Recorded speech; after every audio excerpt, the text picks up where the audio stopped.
Welcome back to Cyber Mornings Daily. We're your go-to for all things cybersecurity, and today we're diving deep into a few stories that really hit close to home.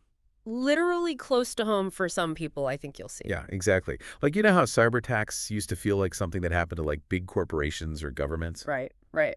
Well, these days, it's like everyone's a target. Oh, absolutely. And the methods these hackers are using, they're getting so creative, it's kind of scary. Totally. So for our first story, let's head over to the world of football. Okay, I'm intrigued.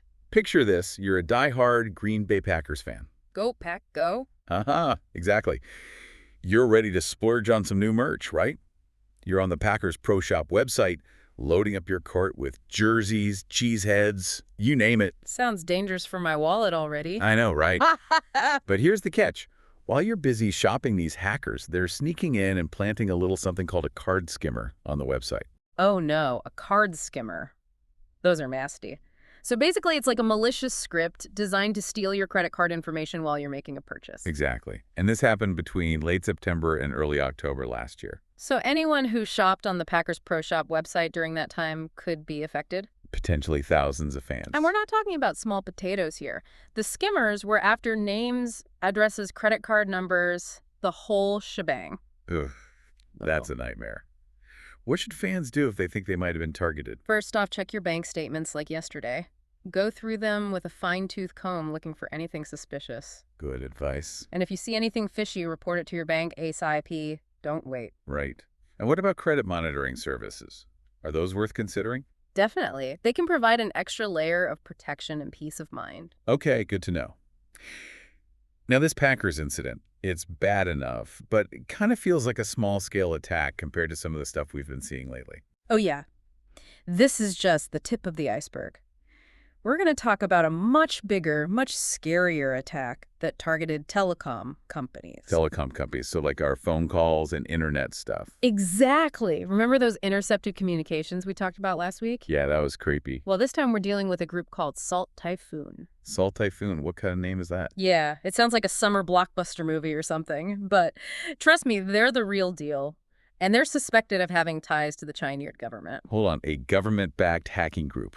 This is serious stuff. Deadly serious. And get this, their targets weren't just random people. They went after some of the biggest names in the telecom industry. AT&T, Verizon, Lumen. Wow, they weren't messing around. Nope. And even smaller companies got hit too. Consolidated Communications, Windstream. So basically anyone with a phone or internet connection could be a risk. That's the scary part. Yeah. These guys, they cast a wide net. And what they were after wasn't just data, they wanted to intercept communications. So like listening in on people's phone calls? Yeah. That's a huge invasion of privacy. It is. Think about it. Text messages, voicemails, even wiretap information if it went through those companies' networks. Salt Typhoon could have had access to it. That's terrifying. Imagine someone listening in on your most private conversations. It's a chilling thought. Yeah. And it highlights how vulnerable our communication infrastructure really is. Okay, so we've got hackers stealing credit card info from Packers fans, and then we've got this Salt Typhoon group potentially listening in on our phone calls. It's a wild world out there in cyberspace. It is. So what are governments doing to combat these kinds of threats? Well, they're not just sitting back and watching. They're taking action not just against the hackers themselves, but also against the groups that support them. So like going after their accomplices. Exactly. They're trying to cut off the resources that these hackers rely on. And that brings us to our third story for today. Okay, lay it on me.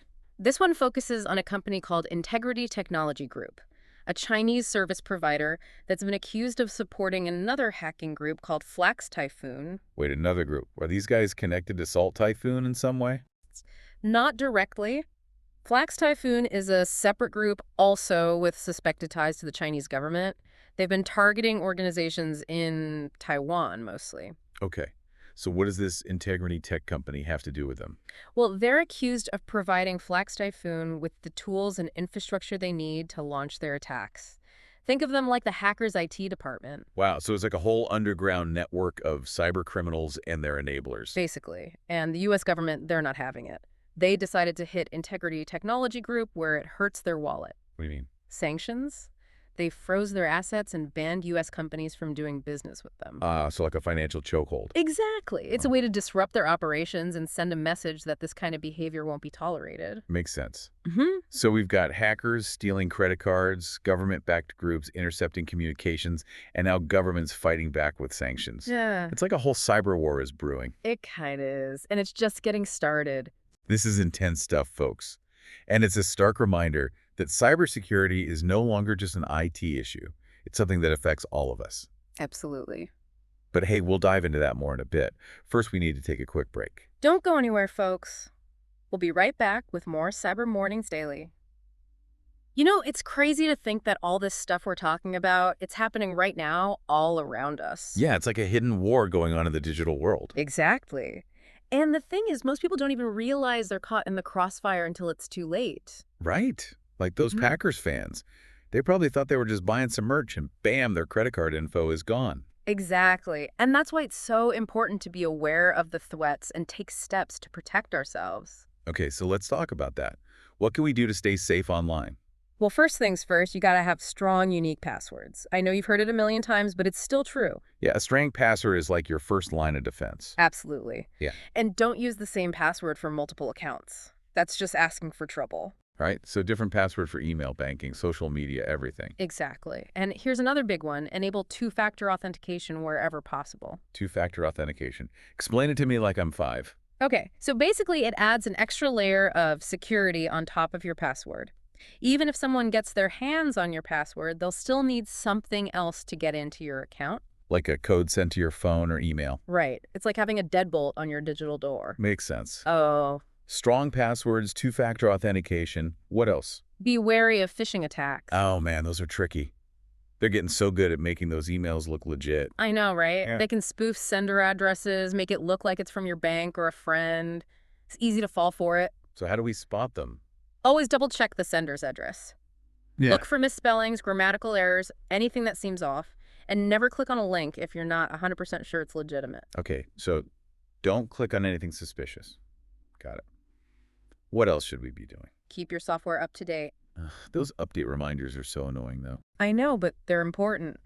Those updates often include security patches that fix vulnerabilities hackers could exploit. So basically, it's like a digital flu shot. That's a great way to put it. You wouldn't skip your flu shot, would you? No way. Especially now with all these cyber bugs going around. Exactly. So keep your software updated. It's one of the easiest things you can do to protect yourself. Okay, strong passwords, two-factor authentication. Watch out for phishing. Keep software updated. Anything else? Yeah, think about the companies you do business with. What do you mean? Choose companies that prioritize cybersecurity. Look for things like strong security policies, data encryption, independent security audits. So basically, vote with your wallet. Support companies that take our security seriously. Exactly. It sends a message to the market that cybersecurity matters. And speaking of the market, it's crazy how cybercrime has become its own industry. It's a multi-billion-dollar industry with underground marketplaces where hackers buy and sell stolen data malware hacking services. It's insane. Like they're running their own corporations. They basically are, and they're getting more organized and sophisticated all the time. So what can we do about it? I mean, it feels like we're up against some pretty powerful forces. Well, knowledge is power. The more you understand about the threats, the better equipped you'll be to defend yourself. So stay informed, stay vigilant. Exactly, and don't be afraid to ask for help if you need it. There are plenty of resources available to help individuals and businesses navigate the world of cybersecurity. Good point. Now, you mentioned earlier that cybercrime is a multi-billion-dollar industry. It's mind-blowing how much money is involved in all of this. It is, and it's only going to get bigger as more of our lives move online. Which is why it's so important to take cybersecurity seriously. It's not just about protecting our data. It's about protecting our finances, our identities, our privacy. Absolutely. And it's a shared responsibility. We all need to do our part to create a safer digital world. I like that. A shared responsibility is not just up to the tech experts or the government. It's on all of us. Exactly. We all have a role to play in this digital ecosystem. Well said. And on that note, I think it's time to wrap things up for today. Sounds good. Big thanks to our expert for joining us and breaking down these complex cybersecurity issues. My pleasure. Always happy to talk cyber. And to our listeners, thanks for tuning in to Cyber Mornings Daily. We hope you found this deep dive informative and empowering. Stay safe out there, folks. Absolutely. And remember, cybersecurity is an ongoing journey. It's not a one-time fix. It's about staying vigilant, staying informed, and adapting to the ever-changing threat landscape. We'll be back tomorrow with more news and analysis from the front lines of cybersecurity. Until then, stay safe and stay cyber aware. So before we say goodbye today, let's take a minute and kind of recap everything we've talked about. Yeah, good idea. We covered a lot of ground. We did. We started with those poor Packers fans getting their credit card info swiped. Right. A classic case of online shopping gone wrong. Then we dove into the murky world of government-backed hacking groups like Salt Typhoon. Those guys are scary. They're playing a whole different ballgame. Yeah, seriously. And to top it all off, we learned about the U.S. government using sanctions to fight back against the groups that support these hackers. It's like a whole cyber Cold War is brewing. I know. It's mind-blowing. Honestly, it's a lot to take in. It is, but it's important stuff. We need to understand the threats out there so we can protect ourselves. Exactly. So what's the big takeaway here? Are we winning or losing this cyber war? That's a tough one. It's not a simple win or lose situation. How so? Well, the cyber landscape is constantly changing. It's a moving target. The attackers are getting more sophisticated every day. Yeah, technology is always evolving. Exactly. But the good news is that we're making progress, too. That's good to hear. We're seeing more collaboration between governments and private industry, and more resources are being poured into cybersecurity research and development. So it's like a constant arms race. Kinda, but Yeah. we're getting better at fighting back. That's reassuring. So what's the most important thing for our listeners to remember? Stay informed, stay vigilant, and be proactive. I like that. 3 key words: informed, vigilant, proactive. Exactly. We can't afford to be complacent when it comes to cybersecurity. The threats are real, and they're evolving all the time. Right. So we need to evolve with them, stay ahead of the curve. Exactly. Knowledge is power. The more you understand about the threats and the steps you can take to protect yourself, the safer you'll be. Couldn't have said it better myself. And on that note, we'll wrap up today's episode of Cyber Mornings Daily. A huge thank you to our expert for shedding light on all these complex cyber issues. It was my pleasure. Thanks for having me. And to our listeners, thank you for tuning in. We hope you found this deep dive informative and empowering. Remember, cybersecurity is a shared responsibility. We all need to do our part to create a safer digital world. Well said, folks. Let's all commit to being more cyber aware, more vigilant, and more proactive in protecting ourselves and those around us. Stay safe out there in the digital world, and we'll catch you back here tomorrow for another deep dive into the ever-evolving world of cybersecurity. Until then, stay vigilant.